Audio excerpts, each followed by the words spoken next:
Comment expérimenter la consolation miraculeuse du Saint-Esprit? Lorsque Jésus appelle le Saint-Esprit consolateur, qu'est-ce qu'il veut dire quand Jésus appelle le Saint-Esprit consolateur? Consolateur vient du mot grec paraklétos, qui veut dire celui qui console. Mais c'est bien, c'est parti. Celui qui console, celui qui assiste, celui qui défend, celui qui fortifie. En grec, quand on dit consolateur, c'est celui qui console, celui qui assiste, qui aide, celui qui défend et celui qui fortifie. Vous voyez déjà, si pour toi, consolateur, c'est seulement celui qui console, il y a encore celui qui assiste, celui qui défend et celui qui fortifie. Quand le Saint-Esprit vient te consoler, il vient te fortifier, il vient te défendre, il vient t'assister. Amen. Alors pourquoi, lorsque Jésus-Christ a parlé du Saint-Esprit à ses disciples, il a dit « Je vous enverrai le Saint-Esprit qui sera votre consolateur ». Pourquoi, lorsque Jésus-Christ a parlé du Saint-Esprit, il a parlé de lui comme étant un consolateur? Premièrement, c'est parce que Jésus savait que ses disciples allaient vivre une solitude physique, son absence physique. Il allait les manquer parce qu'ils étaient habitués à le voir, à le toucher, à manger avec lui. Et même s'il est mort, ressuscité, il est à la droite de Dieu le Père. Ça allait les manquer, même s'ils savent que Jésus est ressuscité, il est à la droite de Dieu le Père. Physiquement, ça allait les manquer. Et le Saint-Esprit est venu pour combler cette solitude, ce vide qu'allait laisser l'absence physique de Jésus sur la terre, car Jésus est spirituellement sur la terre, mais physiquement, il n'est pas là. Donc, c'est le Saint-Esprit qui console l'Église de l'absence physique de Jésus. Amen. Aussi, il savait que les disciples allaient être persécutés. Il savait qu'après sa mort, sa résurrection, parce qu'il dit le futur, après la Pentecôte, l'Église va grandir, et puis il y aura des persécutions. Il leur a parlé du Saint-Esprit pour leur dire, je vous envoie quelqu'un qui va vous aider à supporter mon absence physique, mais qui aussi, lorsque vous allez traverser des moments de persécution, de guerre, de combat, il sera là. Parce qu'ils savaient qu'ils allaient être rejetés, qu'ils allaient être haïs, incompris par ceux de leur temps. Et Jésus leur a annoncé qu'il y aura quelqu'un qui les aidera en ce temps-là, l'absence physique, de persécution. Et aussi, ils savaient qu'ils allaient eux-mêmes passer par des épreuves, des temps de souffrance, des temps de faiblesse, des temps de tentation. Ils savaient que dans leur marche, tout ne sera pas toujours beau, qu'il y aura des temps de lutte, ils auront la tentation de rentrer dans le monde. Ils allaient commencer des fois à douter, est-ce que vraiment nous sommes sur le bon chemin?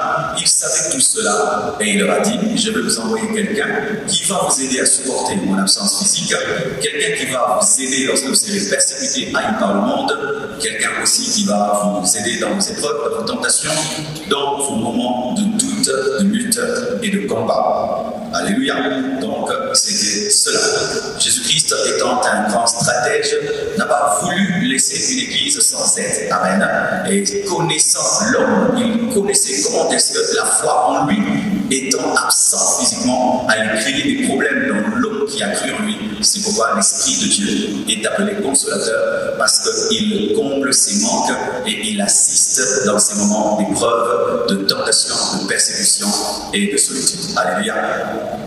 Donc c'est pourquoi Jésus, parlant du Saint-Esprit à ses disciples, a dit, je vais vous envoyer un autre consolateur, un autre moi-même. Alléluia, un autre moi-même.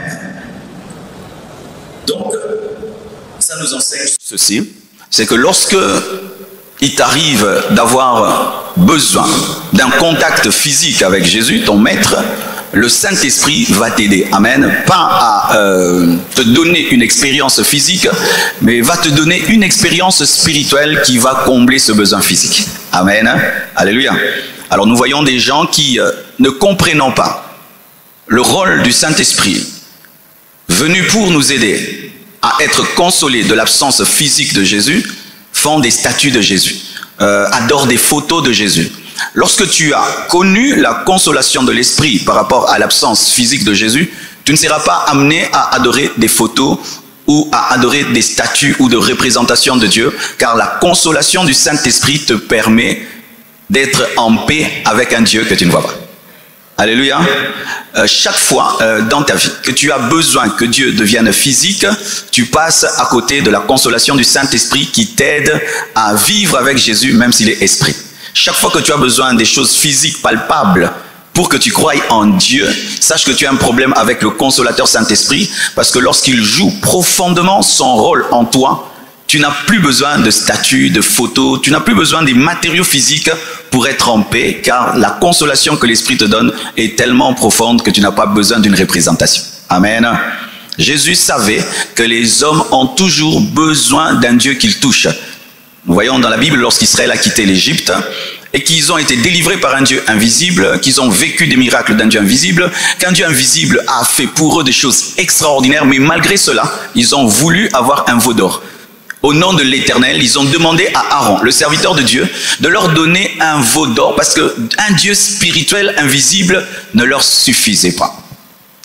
Et aujourd'hui, même dans l'église, nous tombons dans ce piège. Vous allez voir maintenant, il y a des cannes, hein, la canne de puissance, le tissu pour prier, la bougie pour prier, l'huile pour prier, l'eau pour prier, le tapis pour prier, des statues pour prier, des bougies pour prier. En soi, c'est parce que les gens n'ont pas reçu le Saint-Esprit comme un consolateur qui les console d'un Dieu spirituel seulement, mais qui n'est pas palpable.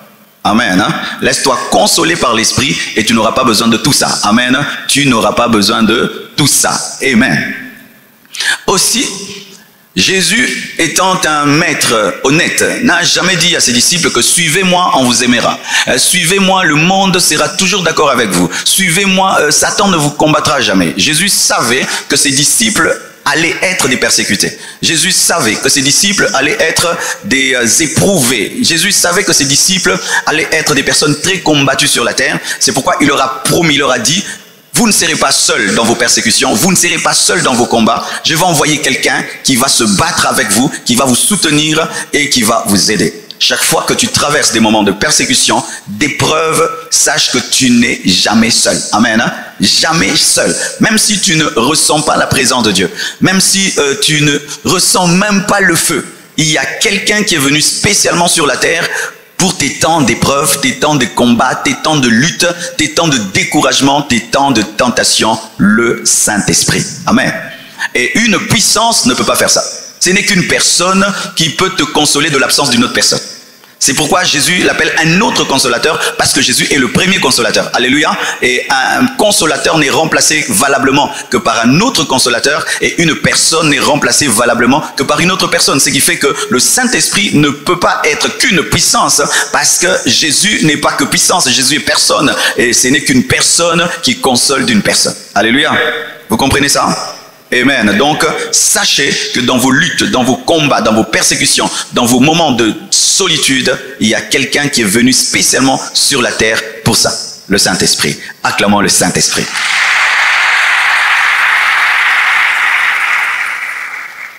Aussi, le Saint-Esprit nous console de nos culpabilités.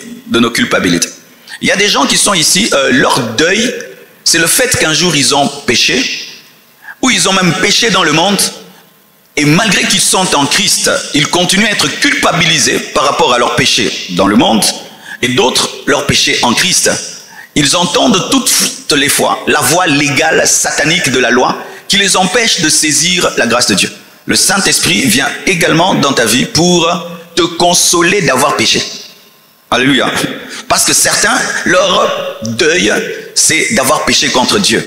Et ils sont comme Judas. Judas a vendu Jésus et il ne l'a pas supporté. Il s'est suicidé. Et certains se suicident spirituellement après avoir péché. J'étais quelque part, on m'a dit là-bas que les hommes de Dieu ne se relèvent jamais. Si un homme de Dieu tombe, on n'entend pas qu'un jour il s'est relevé. Parce que dans leur culture, ils ne se donnent pas une seconde chance. C'est leur manière d'être. Là-bas, on ne pardonne pas et les gens ne se pardonnent pas. De sorte que lorsque quelqu'un commet une bêtise dans le ministère, lui-même se trouve indigne d'avoir une seconde occasion de servir Dieu. C'est dans la tête. Amen. Hein? Et tu peux être là aussi. Dans ta vie secrète avec Dieu, tu as commis quelque chose. Et malgré les pardons que tu as demandé à Dieu, une voix de culpabilité continue en toi. Sache que le Saint-Esprit est venu aussi te consoler d'avoir péché et te relever. Regardez nos enfants. Lorsqu'il court et puis il tombe, qu'est-ce que nous faisons nous les parents? Tu cours vers lui et puis pendant qu'il pleure, tu souffles sur la plaie, tu dis ne pleure pas, hein, ne pleure pas, hein, ça va passer, hein, n'est-ce pas? Tu le consoles. Il est tombé, mais tu le consoles d'être tombé. Et le Saint-Esprit aussi te console d'être tombé. Car si il ne te console pas d'être tombé, tu vas te culpabiliser et mourir culpabilisé.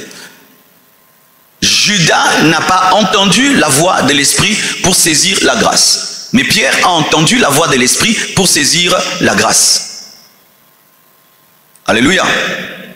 Certains, vous avez commis une grave erreur dans votre vie. Il m'arrivait quand j'étais païen et même dans ma marche avec Dieu, tu fais quelque chose et tu te rends compte que c'était pas une bonne décision. Des fois, tu as envie de te taper. Amen. Hein? Ça t'arrive, hein? Tu te dis, mais comment? Tu as envie que la vie rentre en arrière et puis que tu fasses bien cette chose. Je vous ai raconté mon histoire. Une fois, j'habitais chez mon oncle et il avait mis ses pieds là. Il regardait la télé. Personne ne passait devant lui. Je ne sais pas pris par quelle rébellion là. J'ai sauté, enjambé ses pieds. Pourquoi? Parce que dans la maison, on le traitait comme un roi. Alors je voulais lui montrer qu'il n'est qu'un homme. Et là, alors j'ai voulu le briser. Imagine, toi, tu es un petit là, de 21 ans, tu veux briser quelqu'un dans sa propre maison. Et j'ai enjambé ces gens. Et puis tout le monde m'a regardé comme un fou. Et moi-même, je me suis dit vraiment que j'étais fou. Comment je pouvais faire ça? Et tu sens, tu as envie de... Et ça fait que tu te rebrûles, Il faut que l'Esprit te dise, tu l'as fait, c'est passé, tourne la page, continue la vie. Il faut entendre l'Esprit par rapport à cela. Si tu n'es pas consolé de tes échecs, eh bien, sache que tu vas mourir dans l'échec. Tu dois entendre la voix de l'Esprit te consoler de tes échecs. Vous comprenez ce que je suis en train de dire, hein? C'est une option autre, amen, hein, dans la dimension de la consolation, parce que nous pensons que l'Esprit de Dieu ne nous console que dans les deuils. Parce que nous présentons soit le consolateur, quand tu as perdu un être cher. Le Saint-Esprit te console aussi de tes échecs. Tu peux prendre une mauvaise décision et puis qui te donne 10 ans de retard dans la vie. Et chaque fois dans ta vie, tu dis c'est parce que j'avais pris cette décision. C'est pourquoi l'Esprit de Dieu vient aussi te consoler de cet échec. Alléluia. Le Saint-Esprit également nous console plus que tout autre consolateur parce que c'est un consolateur qui est en nous. Amen. Hein? Lui, il est en nous. Toutes les autres consolations que nous recevons sont extérieures. Quand tu as un deuil, les gens viennent, ils pleurent avec toi, ils pleurent, après ils partent. Ils t'accompagnent, tu enterres, après ils partent. Et même ceux qui dorment ne dorment pas éternellement à la maison. Ils font 30 jours, 40 jours, et puis ils partent. Ce qui fait qu'après le deuil, tout le monde est parti, personne ne dort à la maison. Et d'ailleurs, c'est là que le vrai deuil commence. Et qui reste? C'est celui qui a la capacité d'être dehors et dedans, le Saint-Esprit. Alléluia. La consolation du Saint-Esprit est parfaite parce qu'elle provient de quelqu'un qui est dedans. Toutes les autres consolations ne peuvent être parfaites parce qu'elles sont extérieures. Alléluia. Celui qui est réellement consolé par le Saint-Esprit a une vraie consolation parce qu'elle ne provient pas de quelqu'un qui te dit mes condoléances, quelqu'un qui te dit courage seulement, mais tu entends ces mes condoléances à l'intérieur. Amen. Hein? Et même tu peux l'entendre à 2 heures du matin, à 3 heures, parce que lui il est toujours là. Mes frères, prenez très au sérieux l'enseignement que je vous donne parce que cette vie vous préparera, vous apportera des coups. Amen, hein? Cette vie. Alléluia. Chaque fois que je vois ma maman Anne-Marie, comment elle danse, elle chante ici. Peut-être vous, quand vous la voyez chanter, danser, si vous trouvez que c'est normal. Moi, je sais que c'est un miracle. Un miracle, chaque fois que je la vois. Quand je vois maman Annie, un miracle. Maman Sylvie, un miracle. Un miracle. Frères et sœurs. C'est pourquoi j'aime les mercredis, parce que ce sont des cultes profonds et calmes, où on enseigne des choses profondes de la vraie vie chrétienne. Lorsque vous êtes des chrétiens, déconnectés de l'esprit, le jour que vous aurez un vrai choc de la vie, une vraie persécution, vous voyez ce que je vis ces derniers temps, des vrais combats, des vraies injustices, si tu n'as pas au-dedans de toi la capacité de te laisser consoler par le Saint-Esprit, quand je dis consoler, c'est aussi assister, fortifier. Amen. Hein? Ça te détruira. Ça te détruira. Ça peut provenir d'un ami que tu aimes beaucoup, beaucoup. Il meurt. Si tu n'as pas la consolation du Saint-Esprit, tu mourras avec lui. C'est-à-dire tu vas rester physiquement vivant. Mais dedans, tu es fini. Il y a 2 personnes, 3 ou 4 relations qui ont failli détruire ma vie par leur départ. Tout d'abord, il y a l'homme de Dieu Nguyen Cham. Aujourd'hui, c'est une prédication un peu en mode témoignage. J'aurais besoin même de mon livre là, ici. C'est dans mon sac. Alors, Nguyen Cham, je l'ai rencontré à Matadi, j'étais allé prêcher. J'étais un jeune garçon de 21, 22, 23 ans peut-être, je ne sais plus. Et lui, c'était l'orateur principal de la convention à Matadi, l'église Bethel. Et moi, j'ai prêché déjà à la jeunesse. Et j'ai voulu rentrer à Kinshasa. On m'a dit, non, tu ne peux pas rester pour notre convention. On va recevoir un Guinée-Cham. Ok, je suis allé à l'aéroport. On est allé le prendre. Un homme grand de taille. Je crois qu'il avait 2 mètres ou 1m80, 1m90. Comme ça, costaud comme ça. Mais cet homme-là, quand il prêchait, c'était extraordinaire. Il prêchait en lingala. Waouh! Je l'ai tellement aimé. On a prêché ensemble, je prêchais, il prêchait. Et il m'appelait Preaching Machine, machine de prédication. Et on nous invitait beaucoup ensemble. On se retrouvait souvent dans beaucoup de conventions. Quand on se retrouvait, on disait, ah Marcelo, tu m'as encore suivi ici. J'ai dit, viens, je t'ai suivi. Il a même prêché à la compassion ici. Un jour, il va en voyage missionnaire en Angola. Il meurt. Mes frères, je suis allé à son deuil. J'ai vu cet homme costaud-là, mis dans un cercueil. Quand il est venu, le cercueil est entré. C'était, je crois, où? J'ai même oublié où c'était, où? Palais du Peuple, je ne sais plus. J'ai senti une onction terrible. Comme si un roi était venu, mais c'était extraordinaire.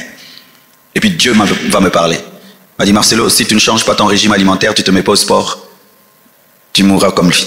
En ces temps-là, j'avais pris beaucoup de poids. Pour ceux qui me connaissent, hein. Il y a un temps, vous savez, hein, j'avais vraiment pris du poids. J'allais presque vers 100. J'étais dans les 90 et quelques.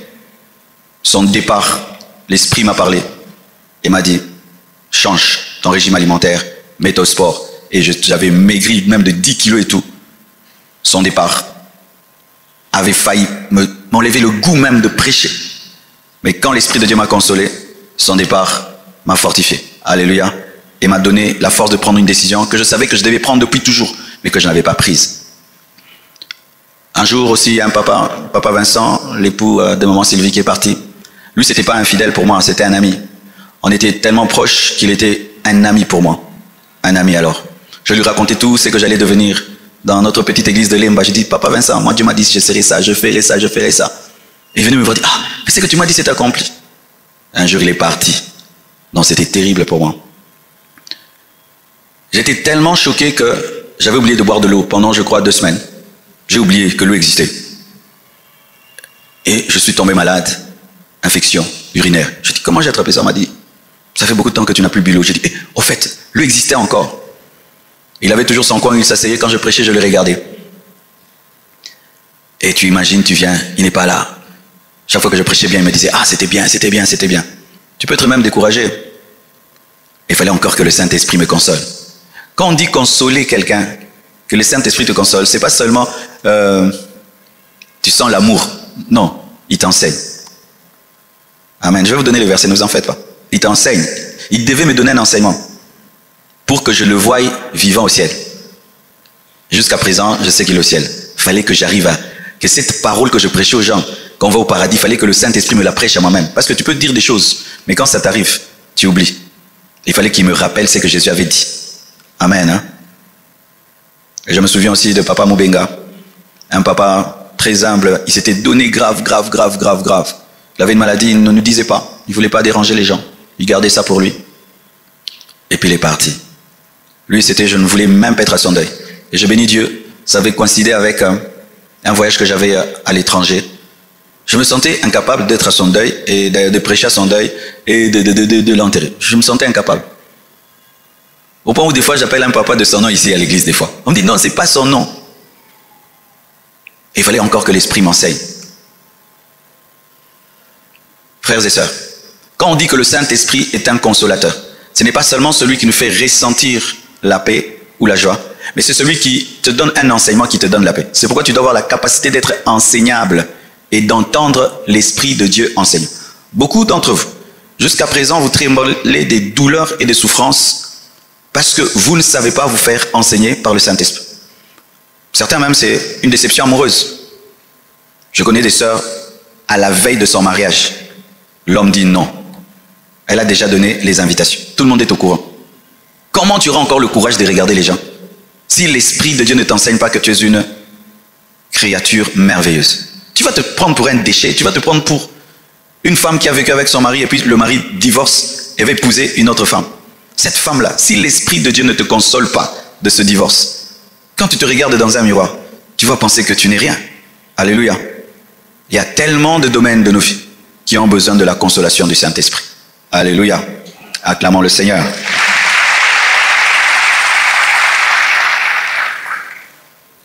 Jean 14, versets 16 à 17. La Bible dit ceci. Et moi, je prierai le Père. Il vous donnera un autre consolateur afin qu'il demeure éternellement avec vous. L'Esprit de vérité que le monde ne peut recevoir parce qu'il ne le voit point et ne le connaît point. Mais vous, vous le connaissez, car il demeure avec vous et il sera en vous. Ce verset de Jean 14, versets 16 à 17, nous révèle que le Saint-Esprit nous console par sa présence avec nous et en nous. Alléluia. La présence de Dieu, par le Saint-Esprit avec nous et en nous, est une source de consolation. Lorsque tu as des épreuves, lorsque tu as un deuil, lorsque tu vis un rejet, lorsque tu vis une déception, recherche la plénitude de l'Esprit et ça va te guérir. Alléluia. Recherche seulement d'être rempli de l'Esprit, qui te remplit seulement. Et tu seras étonné comment est-ce que ta plaie cicatrise. Alors le diable, sachant que la plénitude du Saint-Esprit console, il amène les chrétiens dans des pleurs éternels, dans des paroles d'injures devant Dieu et des doutes pendant qu'ils traversent des moments difficiles et les empêche de prier pour qu'ils ne soient pas remplis parce qu'il sait que c'est dans la plénitude de l'Esprit que se trouve la consolation. Quand tu pleures, quand tu agonises, quand tu souffres, va chercher seulement la plénitude de l'Esprit. Alléluia. Dis seulement, Saint-Esprit, j'ai mal, remplis-moi. Alléluia. Et lorsqu'il te remplira, tu seras consolé. La présence du Saint-Esprit console. Alléluia. Console. C'est pourquoi apprends à t'enfermer. Tu pleures, tu as trop mal, enferme-toi. Souvent, les gens n'aiment pas laisser les gens qui souffrent seuls. Hein, souvent, nous, en Afrique, suivez-le, non. Des fois, il faut laisser quelqu'un qui souffre seul pour qu'il soit avec Dieu. Parce que même si toi, tu es là, tu ne peux pas le consoler comme Dieu console. Alors, il faut le laisser seul avec Dieu. C'est pourquoi j'avais pris 30 jours de jeûne seul. J'ai toujours souvent jeûné avec vous. Mais pour cette année, Dieu m'a dit non, tu ne vas pas jeûner avec eux. Tu vas jeûner seul. J'ai pris 30 jours, j'avais besoin d'être moi et Dieu. Pas l'église ni personne, moi et Dieu. Amen. Pour vivre sa présence qui accorde une totale guérison. Amen. C'est pourquoi des fois, quand tu sens que ta douleur ne finit pas, retire-toi en prière. Tu vas te retirer dans le jeûne, la prière, pour que Dieu te console. Oui, on ne jeûne pas, on ne prie pas seulement pour avoir la puissance, l'onction, non. Pour seulement que la présence de Dieu te console. Car seulement quand il te dit, je suis là, tu es en train de pleurer, il te dit seulement, je suis là, je suis avec toi, ça te console. Alléluia. Que Dieu soutienne les orphelins, que Dieu soutienne les orphelines, que Dieu soutienne les veuves, les veufs, que Dieu soutienne ceux qui ont vécu des déceptions, des pertes, que Dieu soutienne ceux qui pleurent. Ici et de par le monde entier, au nom de Jésus, recevez cela. Jean 14, verset 26. Mais le consolateur, l'Esprit Saint, que le Père enverra en mon nom, vous enseignera toutes choses et vous rappellera tout ce que je vous ai dit. Comment le Saint-Esprit console? Par ses enseignements, par ses conseils, par ses stratégies. Et en te rappelant ce que Dieu t'a promis, par ses enseignements. Tu peux être là, tu traverses des moments difficiles, tu commences à mal t'habiller. Tu t'habilles mal, tu ne coupes pas ta barbe, tes cheveux tu les laisses sales, parce que tu as une déception, parce que quelqu'un est mort, parce que tout. Lui, il peut te dire, viens, habille-toi bien. Quelle est la relation entre bien m'habiller et la consolation? Habille-toi bien, parfume-toi, coupe tes cheveux, allez, sors. Va dans cette fête-là où on t'a invité. Non, moi je vais pas aller dans les fêtes, je reste à la maison. Va dans la fête. Et tu obéis, quand tu vois des gens qui rient, des gens qui sont bien habillés, bien parfumés, ça te guérit. Tu ne seras pas guéri en étant dirigé par toi-même. Tu seras guéri en te laissant diriger par le Saint-Esprit, en te laissant enseigner par le Saint-Esprit, en te laissant consoler par le Saint-Esprit. C'est pourquoi vous allez voir, celui-ci sort vite de son deuil, l'autre demeure dans son deuil, parce que lui, il a écouté le docteur, mais l'autre n'a pas écouté. On peut être dans un même hôpital, celui-ci guérit, l'autre ne guérit pas, parce que celui-ci, lorsque le médecin lui dit, prends 3 comprimés, il prend, l'autre lui dit, prends les comprimés, il jette, vous ne serez pas guéri de la même manière. Alléluia. Je connais même des malades qui aiment être malades. Il aime tellement l'hôpital qu'il ne veut pas guérir et il ne guérira pas. Et il y a des gens qui aiment pleurer, ils aiment souffrir. Et il y a des gens comme ça, ils aiment souffrir. Quand ils souffrent, ça lui fait du bien. Non, Boni, passi. Alléluia. Le Saint-Esprit nous console par ses enseignements, par ses conseils, par ses stratégies. Il peut te donner des stratégies. Moi, par exemple, il m'avait donné une stratégie. Je sortais le matin, je prenais mes baskets, mon jogging, je prenais mon casque, mes lunettes, mon chapeau. Je marchais. C'était à Barcelone. Là-bas, on ne me connaissait pas. Je tournais la ville, je marchais. Comme personne ne me connaissait, je marchais, je courais, je courais. Je voyais des nouvelles choses. Et l'Esprit de Dieu me parlait. Tu ne sortiras jamais de ton deuil. Tu ne sortiras jamais de ta déception si tu es le maître de toi-même. Jésus, par le Saint-Esprit, a consolé tellement d'humains sur la terre qu'il sait comment faire avec toi. Tu dois seulement te laisser faire. Alléluia. Tu es une sœur, tu étais déçue en amour. La chair va te dire, rejette les hommes, ne souris plus aux hommes. Mais le Saint-Esprit va te dire, ne ferme pas ton cœur, donne une seconde occasion, quelqu'un de bien viendra. Alors si tu te laisses guérir, Dieu va te donner quelqu'un d'autre qui va te consoler. Mais si tu refuses, tu vas garder une mine tellement renfrognée et tu auras tellement de colère en toi que même la personne envoyée par Dieu aura peur de toi. C'est quand vous voyez des sœurs qui sont en éternelle colère contre celui-là qui est parti, ça fait 5 ans. Hein? Au Garda Kanda. Alléluia. Mais si tu écoutes l'Esprit de Dieu, tu vas dire, ok, lui il est parti, il n'a pas connu ma valeur, mais Dieu m'enverra quelqu'un d'autre qui connaîtra ma valeur. Et puis tu seras comme quelqu'un qui n'a jamais été déçu et Dieu va te guérir rapidement. Mais si tu tombes dans le piège, mi balier, mets-toi à l'hôpital, mi bali. Alléluia. Que Dieu vous guérisse, hein. Que Dieu te guérisse. Mais tu dois faire ce que l'Esprit de Dieu te dit de faire. Moi, il me disait, mets la musique. Je prenais mon gros baffle comme ça, je mettais dans ma chambre très fort. Je mettais la musique. Parce que souvent, la tristesse mène vers les pleurs, mais l'esprit mène vers la louange. Amen. Alors, je faisais quelque chose qui n'est pas naturel, et en faisant quelque chose de surnaturel, mon naturel a été guéri. Alléluia. Tu dois te laisser conduire par le stratège de la guérison. Alléluia. Jean 15, verset 26, la Bible dit, « Quand sera venu le consolateur que je vous enverrai de la part du Père, l'Esprit de vérité qui vient du Père, il rendra témoignage de moi. » Quelle est la relation entre la consolation et le témoignage que le Saint-Esprit donne de Jésus? C'est-à-dire qu'il vous amènera à ne pas vous concentrer sur votre douleur, mais à vous concentrer sur moi. Car celui qui se concentre sur sa douleur ne sort pas de la douleur, mais c'est celui qui se concentre sur Jésus et sur son œuvre qui sort de la douleur. C'est pourquoi les gens me disaient, Marcelo, arrête de prêcher, tu vas dire des bêtises. Non, il fallait que je prêche. Même si je vais dire quelque chose de pas bien aujourd'hui, demain je vais arranger. Et puis, plus je me concentrais sur Jésus, sur l'œuvre de Dieu et sur les enfants de Dieu, plus j'oubliais mes problèmes. Tu ne sortiras pas de tes problèmes en étant dans tes problèmes. Tu sortiras de tes problèmes en t'occupant des problèmes des autres et en te laissant remplir de la conscience de Jésus. Car être tout le temps conscient de ta souffrance approfondit ta souffrance. Mais oublier ta souffrance guérit ta souffrance. Donne-moi la main. Souvent, les Africains ne donnent pas aux gens le droit d'oublier leur souffrance. Oh, comment tu oublies ta souffrance? Il ne faut pas oublier. Tu dois t'en souvenir. C'est une punition. C'est ainsi qu'on rase les cheveux des veuves, on les fait dormir par terre. Pourquoi vous acceptez ça? À la compassion, on n'accepte pas ça. Nous, là, on est des rebelles. On n'accepte pas. Ne vous laissez jamais couper les cheveux et ne dormez pas par terre sur le carreau. Comment? Toi, tu as déjà perdu quelqu'un et en plus, tu dors sur le carreau. Toi, tu dois dormir sur un matelas. On doit te mettre la couverture. Mais c'est ça, non? Quelqu'un qui souffre, vous voulez encore le faire souffrir physiquement et vous acceptez ça. Et pourquoi on ne fait jamais ça aux veuves, seulement aux veuves? C'est l'injustice. C'est sûr que celui qui établit cette loi, c'est un homme. Ce n'est pas une femme. Oui, beaucoup de coutumes africaines, ce sont les hommes égoïstes qui les ont établis. Oh, la femme ne mange jamais la tête du coq. Des gourmands qui ont établi cette loi-là pour que les femmes ne s'intéressent jamais à la tête du coq. Des trucs comme ça. Oh non, une femme, si elle perd son mari, il faudrait qu'elle puisse, qu'on la lave. Pourquoi on ne lave pas les veufs? Seulement les veuves. Hein? Pourquoi vous vous laissez laver? Nous, les chrétiens, on ne se laisse pas laver. Oh, donne-moi la main, hein? Nous, les chrétiens, on se lave même pas. Non, tu es venu du cimetière, il faut te laver. Non. On lave les mains parce qu'on a salué les gens, il y avait la terre. Mais on ne lave pas les mains pour que les esprits du cimetière restent là-bas. Les morts ne deviennent pas des démons, ce sont des enfants de Dieu. Paul est mort, c'est un enfant de Dieu. Pierre est mort, c'est un enfant de Dieu. C'est pas parce qu'on meurt qu'on devient un esprit, qu'on devient un démon. Ça, ce sont des faux enseignements. Amen. Hein? Pendant plus d'une année, pour ceux qui ne savent pas, moi je continue à dormir sur le lit que je partageais avec Blanche. Hein? Oui, sur le même lit, même matelas. J'ai rien changé. J'ai changé seulement après. Hein? Rien ne m'arrivait, jamais. Jamais. Oui, j'étais choqué. Voyez-vous, le problème c'est que les chrétiens disent qu'ils sont des chrétiens mais ils ne sont pas bibliques. Depuis quand un enfant de Dieu devient un démon? Depuis quand on a peur d'un chrétien qui est mort? Depuis quand? Quelqu'un qui est au paradis, vous avez peur de lui. Maintenant vous pensez que la chambre là est ceci. Non. Et ce qui est exceptionnel, c'est que j'ai quitté cette chambre là il y a seulement 3 mois. Mais qui m'a remplacé là-bas? C'est une de mes filles qui a dit non, je me reprends cette chambre là. Elle dort là, calme. Pourquoi? L'enseignement. Calme. Toi tu vas dire, je brûle ça, il y a des esprits. L'église n'est pas assez enseignée sur la mort. Vous savez pourquoi? Parce qu'on enseigne sur la mort au deuil. Il faut qu'on enseigne sur la mort à l'église pour éviter des comportements démoniaques dans les deuils. Je vous dis, les églises n'enseignent sur la mort que quand il y a un mort maintenant, oh, ceci.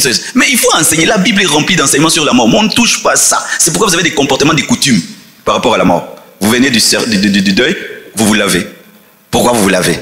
Oh, pour que les esprits là restent là-bas. Ah bon? Donc quand vous êtes allé là-bas, il y avait des esprits. Quand un enfant de Dieu meurt, il est au paradis. Il ne circule pas, il ne traînaille pas. Amen. Hein? Il ne circule pas, il ne traînaille pas. Oh, non, quelqu'un meurt. Oh, esprit naïs, tambola, tambola. C'est pas biblique. Alors, le Saint-Esprit rend témoignage de Jésus pour te consoler. Et il te rappelle ceci, que tu n'es pas le seul à avoir souffert sur la terre. Il y a quelqu'un qui a souffert plus que toi. Lorsque j'ai traversé des moments difficiles dans le ministère, j'avais pas de voiture, j'avais pas de maison, j'avais vraiment rien de rien de rien. Et Satan commence à te parler. Hein. Et un jour, l'Esprit m'a dit, toi d'ailleurs tu n'as pas souffert. Jésus, lui, il a vraiment souffert. Lui qui est le Fils de Dieu, qui devait avoir toutes les meilleures conditions dans le ministère, il avait même besoin qu'on lui prête une ânesse, qu'on lui prête une chambre pour faire la Sainte Seine. Il dormait dehors. Lorsqu'il m'a témoigné sur Jésus, j'ai supporté ma douleur. Amen. Lorsqu'on te calomnie, on t'insulte, tu veux craquer. Il te rappelle que, mais Jésus était calomnié, hein, on l'appelait Belzéboul. Est-ce que tu es supérieur à ton maître? Non, ça te calme. Alléluia. Lorsque tu sens que les gens ne t'aiment pas, tu peux être tellement blessé par le manque d'amour des humains. Mais quand le Saint-Esprit te témoigne que Jésus t'aime tellement et qu'il ne t'a pas aimé seulement en parole, il t'a aimé en action, il s'est réellement donné pour toi, ça te console. Même si on ne m'aime pas, mais Jésus m'aime. Laissez le Saint-Esprit vous témoigner sur Jésus et vous serez consolés. Alléluia. Laissez le Saint-Esprit vous concentrer sur Jésus, vous faire quitter votre personne et vous serez consolés. Tu es triste parce que tu es trop concentré sur ta vie. Mais le jour que tu seras concentré sur Jésus, sur son œuvre, alors la tristesse va te quitter. C'est pourquoi des fois on ne comprend pas les médecins. Un médecin peut être malade, il va à l'hôpital, tellement qu'il y a des malades autour de lui, il oublie qu'il est malade. Le fait qu'il est concentré sur la maladie des autres, il oublie qu'il est malade. C'est pourquoi on pense que les médecins ne tombent jamais malades, mais c'est parce qu'il se dit, je n'ai pas le droit de tomber malade parce que je dois sauver des malades. Et lorsque tu te dis que, à quoi bon me concentrer sur moi alors que l'œuvre de Dieu a besoin de moi, tu guéris. C'est pourquoi les serviteurs de Dieu guérissent plus vite que ceux qui ne servent pas Dieu. Servir Dieu guérit plus vite, parce que servir Dieu te concentre sur Jésus. Si tu ne fais rien pour Dieu, tu traverses des moments difficiles, tu es seulement à la maison, tu es à la maison, les pensées charnelles, démoniaques vont te remplir. Mais quand tu sers Dieu, j'ai une prédication à préparer, je dois prier, je dois régler ceci, je dois organiser cela. Le temps que je suis en train d'organiser les choses, pendant ce temps-là, j'oublie, n'est-ce pas? J'oublie. Et le fait que j'oublie, ça repose mon âme. Parce qu'une âme qui pense tout le temps à ses problèmes est fatiguée. Tu ne peux pas penser à tes problèmes, à tes douleurs 24 heures sur 24 heures. Ça épuise. C'est pourquoi la douleur fait vieillir les gens. Parce que tu es tout le temps là, non, comment. Mais quand tu t'occupes des autres, tu oublies. Alléluia. Souvent, nous n'aimons pas oublier nos problèmes lorsque nous devenons des manipulateurs. Il y a des gens qui manipulent les autres par leur souffrance et par leur douleur. Comme tout le monde sait que tu souffres, et parce que tu souffres, les gens t'apportent de la compassion, tu n'aimerais pas sortir de cette souffrance-là parce que ça fera que les gens n'auront plus compassion de toi. Mais sache ceci, tu n'as pas besoin de la compassion des gens pour vivre. Tu as le droit d'être heureux, tu as le droit d'être heureuse. Et souvent, j'ai remarqué que les veuves, souvent en Afrique, vraiment vous êtes maltraités comme pas possible. Et vous subissez trop. Parce que l'Africain ne permet pas à une veuve d'être heureuse. On te surveille. Si tu ris, comment tu peux rire? Ton mari est mort. Il faut pleurer. Maintenant, quand tu pleures, les chrétiens disent tu manques la foi. Tu pleures. Donc si tu pleures, tu manques la foi. Si tu ris, tu n'as pas aimé ton mari. Maintenant, tu fais quoi? Tu bègues. Et beaucoup vous bégez. Faites ce que l'Esprit de Dieu vous dit de faire. Point barre. Si vous suivez ce que les hommes font, ces mêmes personnes qui vous empêchent d'être heureuses, elles à leur tour vont profiter de la vie et être heureuses. Et vont te dire, mais pourquoi tu m'avais suivi? Soyez concentrés sur Jésus, pas sur vos problèmes. Un homme t'a aimé, il est parti. Arrête de regarder tout le temps ses photos. Amen. Hein? Concentre-toi sur Jésus. Et qu'on arrête de te rapporter sa vie. Ah, il a fait ceci, il a fait ceci. Ça va te détruire, ma sœur. Décide d'oublier et de tourner la page et te concentrer sur l'œuvre de Dieu. Alléluia. Vraiment, je vous assure. Ne cessez jamais de servir Dieu parce que vous souffrez. Ne cessez jamais de servir Dieu parce que votre âme a mal. Car c'est dans le service de Dieu que Dieu va vous guérir. C'est en servant Dieu, en servant les autres que Dieu vous servira. En vous concentrant sur Christ et en recevant de l'Esprit le témoignage de Christ pour vous que vous serez guéris. C'est pourquoi ta douleur ne doit jamais faire de toi un égoïste. Quand tu tombes dans l'égoïsme à cause de ta douleur, je souffre, ta douleur va s'approfondir. Mais quand tu dis, je ne suis pas le seul à souffrir, d'autres souffrent plus que moi. D'ailleurs, Jésus a souffert plus que moi, du coup ta guérison est rapide. Parce qu'il y a des gens, alors qui ont souffert 1000 fois plus que toi. Il y a des gens, je connais un garçon, il a perdu le même jour son père, sa mère et ses frères. Ils ont été brûlés dans la maison. Tu imagines ça, en un jour. Tu vois, du coup, ta souffrance devient petite. Hein? Quand seulement tu penses à ce frère-là, le même jour, papa, maman, frère et soeur brûlent. Ils avaient oublié de l'essence dans la maison, et puis ça a pris feu. Personne n'est sorti de là. Alors toi qui as perdu une personne seulement, toi qui as perdu un fiancé, toi qui as perdu une fiancée, toi qui as perdu un enfant, par rapport à lui, qui a perdu toute sa famille en un jour, qu'est-ce que tu diras? Alléluia. Toi peut-être tu as une souffrance physique, mais il y a quelqu'un d'autre, il a une souffrance physique, et il n'a pas d'argent. Il est malade, il n'a pas d'argent, il n'a pas d'amis, il n'a pas de soutien, il n'a pas de maison, il n'a rien. Il y a des gens comme ça. Vous savez qu'il y a des gens comme ça? Il y a des gens comme ça. Alors quand toi tu te concentres sur ta souffrance seulement, oh, je manque une voiture. Quelqu'un d'autre n'a pas de voiture, n'a pas de maison, n'a pas d'habits, n'a pas de nourriture et n'a pas de relation. Il y en a sur cette terre, des gens comme ça. C'est pourquoi lorsque vous traversez des endroits et vous voyez des gens qui souffrent, regardez toujours. Regardez les aveugles, regardez les sourds, regardez les paralytiques. Une fois je suis allé au beach, j'ai vu des paralytiques qui transportaient des bagages pour des gens qui ont des mains et des pieds. Il n'a pas d'argent et il n'a pas de pieds. Et dans sa douleur, il doit transporter des choses, alors qu'on devait prendre soin de lui. Il y a des gens qui souffrent plus que toi. Alors je te dis 10 fois plus que toi. 10 fois plus que toi. Tu n'es pas la seule personne à souffrir. Tu n'es pas la seule personne à avoir souffert pour Dieu. Ah oui, ça aussi. Parce que des fois aussi dans l'œuvre de Dieu, quand tu vis la persécution, tu vis des combats, tu commences à croire que tu es l'extraordinaire. Non, il y a des gens qui étaient décapités pour Dieu, sciés pour Dieu, torturés pour Dieu, jetés en prison. Pendant 10 ans, 20 ans, 30 ans, ils sont morts en prison pour Dieu. Et toi, un peu seulement, la famille te rejette. Mais tu es vivant, tu manges. Tu trouves que c'est grave. C'est pas grave. Il y a des gens qui ont souffert plus que toi. Amen. Amen. Est-ce que tu peux le dire avec moi? Il y a des gens qui souffrent plus que moi sur la terre. Vous le croyez vraiment, hein? C'est vraiment la vérité. C'est vraiment la vérité. Jean 16, verset 7. Cependant, je vous dis la vérité, il vous est avantageux que je m'en aille, car si je m'en vais, si je ne m'en vais pas, le consolateur ne viendra pas vers vous.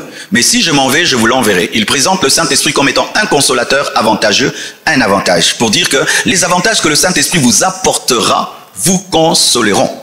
Comment? Parmi les avantages que le Saint-Esprit a apportés aux chrétiens, c'était la capacité de témoigner puissamment de Jésus, les dons spirituels. Et donc, les dons spirituels peuvent consoler. Comment les dons spirituels peuvent me consoler? Oh oui. Lorsque tu es malade et tu as des blessures et tu souffres, et l'Esprit de Dieu te donne un don de guérison, et tu pries pour un aveugle, il voit, et cet aveugle se réjouit devant toi, tu sais que sa joie va te guérir. Un jour, j'étais étonné, Bénin, dans sa croisade, il prie pour les gens témoignent. Je suis guéri, mon cœur est guéri, mon cœur est guéri, mon cœur est guéri, mon cœur est guéri. Et il continue à écouter les témoignages, et puis à un certain moment, boum, il est tombé sous l'onction. Et puis quand il se relève, il dit, vous savez, j'avais aussi un problème avec mon cœur. Quand je priais pour les autres, ils étaient guéris. Je disais Dieu et moi, et Dieu et moi, et Dieu et moi. Et je me réjouissais de leur guérison. Et Dieu m'a touché, et Dieu m'a guéri.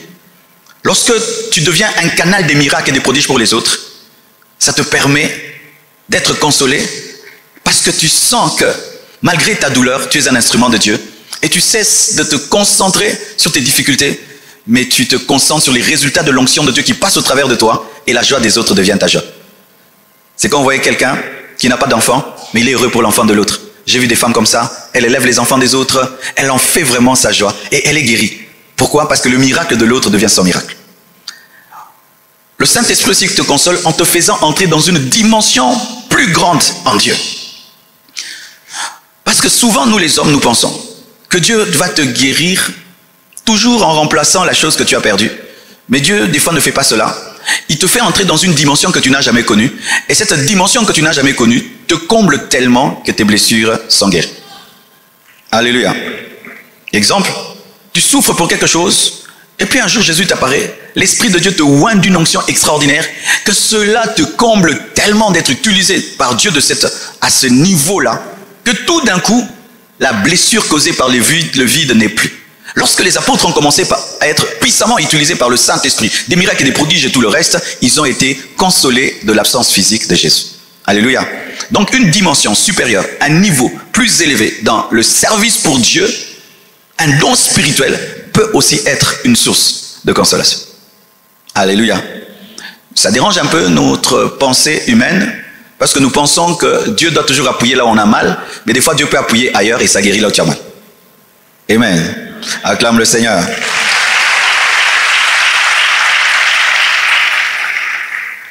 Acte 9, verset 31. La Bible dit ceci. L'Église était en paix dans toute la Judée, la Galilée et la Samarie, s'édifiant et marchant dans la crainte du Seigneur, et elle s'accroissait par l'assistance du Saint-Esprit. Le mot assistance du Saint-Esprit parle de la consolation. Souvent on ne sait pas cela. Quand on dit que l'Église croissait par l'assistance du Saint-Esprit, c'est aussi par la consolation du Saint-Esprit, par l'aide du Saint-Esprit, par le réconfort du Saint-Esprit. Oui, le bon mot c'est le réconfort du Saint-Esprit. L'Église croissait par le réconfort du Saint-Esprit. Le Saint-Esprit te console en étant un réconfort. Réconfort. Le Saint-Esprit te console en te donnant la force de supporter ta douleur. Alléluia. C'est-à-dire, il te donne une force que tu n'avais pas naturellement. Ou même tu es étonné d'être capable d'endurer une telle épreuve facilement. Mais ce n'est pas naturel, c'est surnaturel. Le Saint-Esprit assistait l'Église, réconfortait l'Église, fortifiait l'Église, donnait aux apôtres une capacité, une force surhumaine dans les persécutions. C'est pourquoi, malgré tout ce qui est arrivé aux apôtres, ils ont continué parce qu'il y avait le réconfort du Saint-Esprit.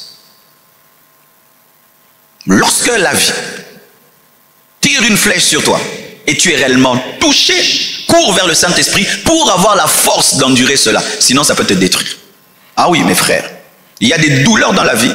Si Dieu ne te fortifie pas, c'est fini pour toi. Il y a des échecs dans la vie. Si Dieu ne te fortifie pas, c'est fini pour toi. Dernièrement, un grand homme de Dieu a organisé une croisade. Il a dépensé l'argent, panneau, il a jeûné, prié. Et il vient au lieu de la croisade, ce n'était que le 1/10 du stade qui était plein.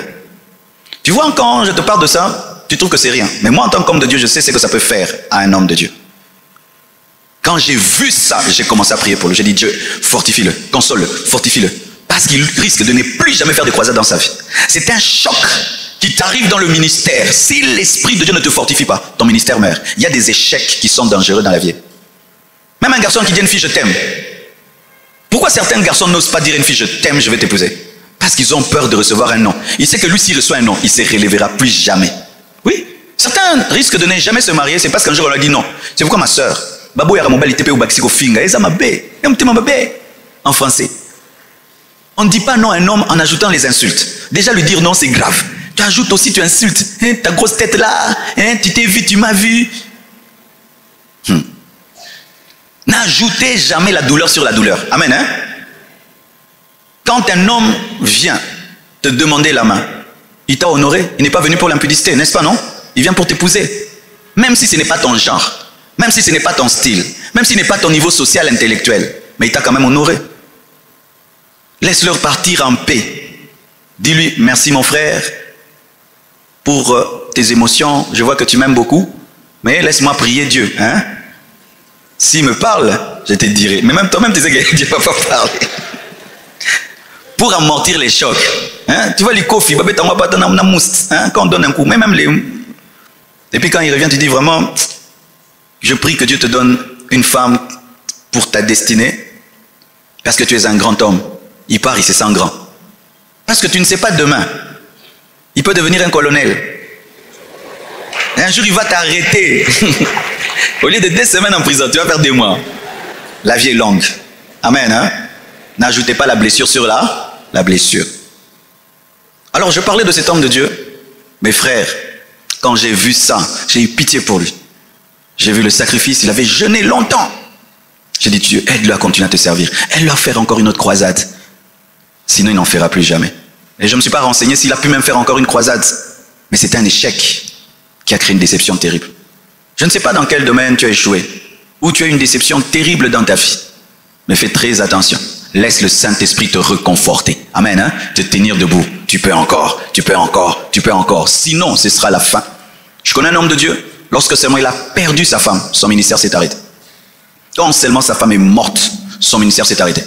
Et beaucoup de gens se posent la question, comment Pasteur Marcelo, après le départ de Maman Blanche, il disait certaines choses? Je ne voulais pas connaître ce que lui avait connu. Parce que qu'est-ce qui se passe dans la vie? Lorsqu'un paquebot sombre, si tu es à côté on appelle ça quoi? Du trou causé par l'eau, si tu ne vas pas loin, toi aussi tu vas suivre. Il faut réagir. Vous tous qui avez connu un choc qui vous amène à tuer vos vies, à arrêter vos vies, à mettre pause sur vos vies, vous devez réagir pour dire je dois vivre. Tu dois réagir pour dire je dois vivre. Tu échoues à l'université, tu dis je vais étudier encore. Sinon tu vas arrêter les études. Combien ont arrêté les études seulement parce que dans une université on l'a refusé?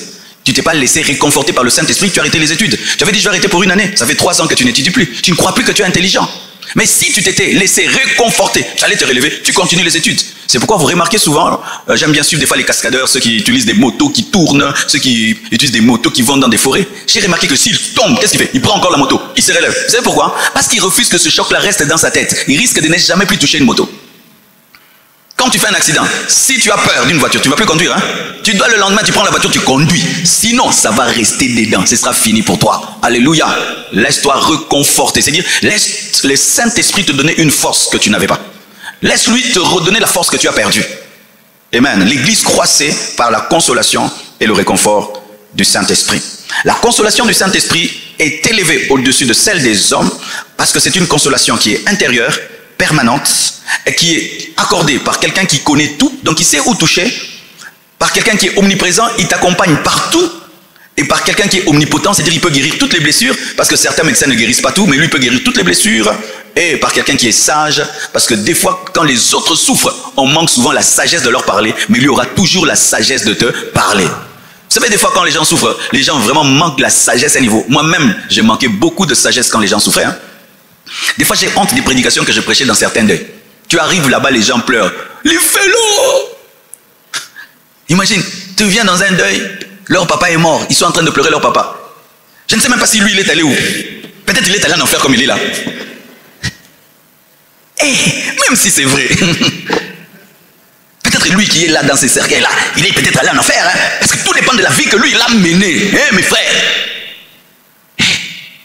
Tu regardes même pas comment cet enfant-là s'est évanoui, pleurant son papa. Maintenant, tu ajoutes à cet enfant-là, ton papa, peut-être il est allé en enfer. Ok, frère. Ah non, j'ai honte des fois des prédications que j'ai données. Ou quelqu'un pleure. Arrête de pleurer toi, arrête de pleurer toi. Zamoubali, des fois, il faut fermer la bouche, hein? Comme les gens disent, il faut la fermer des fois. Des fois, il faut seulement, tu restes là, tu regardes, tu dis rien. Nous, on doit toujours dire quelque chose. La sagesse, c'est un consolateur sage, aimant, intelligent, prévenant et divin. C'est pourquoi le Saint-Esprit guérit toutes les blessures intérieures. Le Saint-Esprit guérit toutes blessures intérieures. Je dis le Saint-Esprit guérit toute blessure intérieure. Je répète, hein, le Saint-Esprit guérit toute blessure intérieure. J'ai eu des blessures dans le ministère, j'ai failli arrêter de prêcher, même d'imposer les mains aux fidèles. C'est le Saint-Esprit qui m'a aidé. Il m'a dit, Marcelo, si tu suis les fidèles, tu vas finir comme Moïse. Moïse, lui, n'est pas entré. Et le peuple est entré. Ne les suis pas. Aime-les dans leur qualité, leurs défauts. J'ai dit, ah bon, ok, j'ai continué. Laissez-vous fortifier par le Saint-Esprit qui est sage, qui est intelligent. Et quand tout le monde oublie ta douleur, lui ne l'oublie pas. Oh, donne-moi la main. Parce que tu sais, aujourd'hui, avec l'esprit des réseaux sociaux, les douleurs des autres deviennent comme un buzz pour nous. Et souvent, les buzz font 1 semaine, 2 semaines. Les gens se concentrent sur ta douleur pendant 2 semaines. C'est le buzz. Et quand le buzz n'est plus, les gens pensent que tu es guéri. Alors que c'est là vraiment que ta douleur commence. Mais quand tout le monde a oublié, ta douleur buzz. Le Saint-Esprit sait que la douleur est toujours là. Et lui n'est pas dans le buzz. Lui reste là avec toi. Certains viennent dans les deuils pour faire genre, pour passer du temps, rencontrer des amis. Mais lui, il n'est pas là pour ça. Quand tout le monde part, t'oublies et oublie même que tu souffres. Lui reste là et il continue à traiter en profondeur. Vive le Saint-Esprit. Alléluia. Alors, j'avais demandé à la communication de mettre une photo. Est-ce que c'est prêt, la communication? J'avais demandé à S de me mettre une photo. Est-ce qu'elle est prête? Vous voyez ma photo là? Cette photo, même moi-même quand je me vois, je ne me reconnais pas. C'est ce que la souffrance, la douleur peut faire dans la vie de quelqu'un. Lorsque maman Blanche est partie, voici l'état dans lequel j'étais. On croirait que j'ai même 60 ans. Hein? J'avais maigri. J'avais envie seulement que Jésus me prenne aussi et tout. J'étais dans cet état-là. Mais regardez comment je suis maintenant. Alors, quand j'étais dans cet état-là, l'Esprit de Dieu m'a parlé. Il m'a dit, quitte Kinshasa. Quitte. Parce que c'est des esprits territoriaux. Oui, je vous dis la vérité. Surtout notre pays ici, hein. Un jour, je veux parler du Congo. Je vous dis, notre pays, il faut qu'on prie, hein. Le Congo, nous avons atteint le niveau d'une sorcellerie nationale. Oui. Vous savez, la sorcellerie, ce n'est pas d'abord s'envoler la nuit, c'est le cœur. Nous sommes devenus tellement méchants que c'est comme si nous tous on a attrapé la sorcellerie. Comme Sodome et Gomorrhe, tout le monde avait attrapé l'homosexualité. Et ça crée une pesanteur dans la ville. Pour vous qui êtes tout le temps là, vous ne savez pas. Toi, tu viens d'arriver, non? Tu viens de l'Angola. Tu sens, non? Tu sens. Quand on voyage, on revient. Il y a quelque chose au Congo, à Kinshasa, ce n'est plus normal. Il y a un truc là. Les cœurs sont devenus tellement méchants que la sorcellerie est devenue charnelle. Regardez quand quelqu'un tombe là. On rit, on passe, hein? Vrai ou faux? Est-ce que la souffrance des gens nous touche encore? C'est quel cœur qu'on a atteint? Alors, remettez ma photo. Alors, quand j'étais dans cet état-là, l'Esprit de Dieu m'a dit, bouge, voyage, écoutez l'Esprit. Des fois, tu peux être dans un deuil au Congo, tout le monde veut que tu sois là, que tu pleures comme ça, ils sont contents de voir. Si Dieu te dit, hein, pars, ils ne vont pas te taper, il n'y a pas de prison. Hein, vous avez peur pour rien. Pars, va dans un endroit beau, bien, va rire, va jouer. Je jouais au bowling, je courais, je mangeais, j'étais avec des amis qui me faisaient rire matin, midi, soir. C'était la thérapie du Saint-Esprit. Être parmi des gens qui rient, être parmi des gens qui jouent à des choses qui t'ont oublié, que tu as perdu quelqu'un. Mais la chair aime que tu y penses. Si tu n'y penses pas, tu n'as pas aimé. Oh. Vous pensez que souffrir, c'est ça aimer quelqu'un? Si tu souffres pas, tu n'as pas aimé. Tu dois souffrir, donc tu devais rester comme ça jusqu'aujourd'hui. Pour que Dieu dise que j'ai aimé. Et c'est ce que vous avez des fois dans la vie. Vous n'obéissez pas à l'esprit parce que vous avez peur du regard des hommes alors que c'est vous qui allez mourir. Ils vont encore vous enterrer. Ils vont te dire, pourquoi tu étais triste comme ça, hein? Toi aussi. Frères et sœurs. Et quand tu veux être consolé par l'esprit, tu dois faire vraiment comme un malade. Tu vas voir que à ton médecin, tu dis tout. Des choses même que tu ne dis pas à ton mari, tu ne dis pas à ta femme, que tu ne dis pas à tes enfants. Tu lui dis tout. Il te dit enlève les vêtements, tu enlèves. Fais ça, tu fais. Parce que tu sais que ta vie est dans ses mains. Quand tu as une douleur profonde, tu dois t'exposer à 100% au Saint-Esprit. Tu dois poser toutes les questions que tu veux poser et ne pas faire l'hypocrite. Si même tu veux lui poser la question, Seigneur, pourquoi cette injustice? Dis-lui. Si tu as à lui poser la question, Seigneur, tu m'as fait très mal, dis-lui.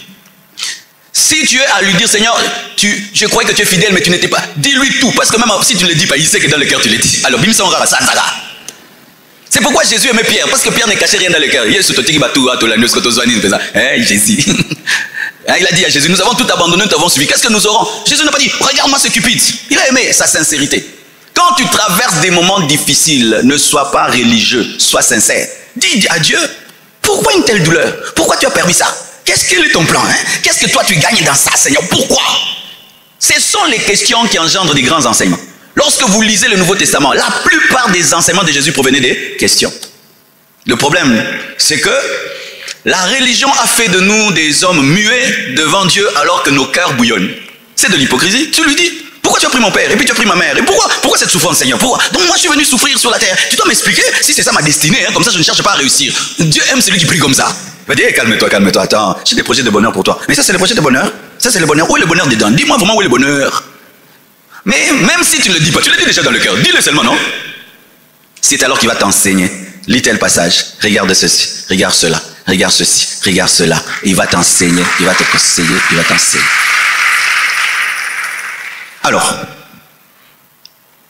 qui ici, lorsqu'il a une blessure, après 2 jours, 3 jours, elle commence à cicatriser? Lève la main, il y a des gens qui ont cette cicatrisation rapide. Leur peau est vraiment cicatrise vite. Mais qui ici, s'il a une plaie, ça peut prendre même 1 mois. Ok. Il y a même ceux qui sont diabétiques, s'il a une plaie, ça peut faire toute la vie.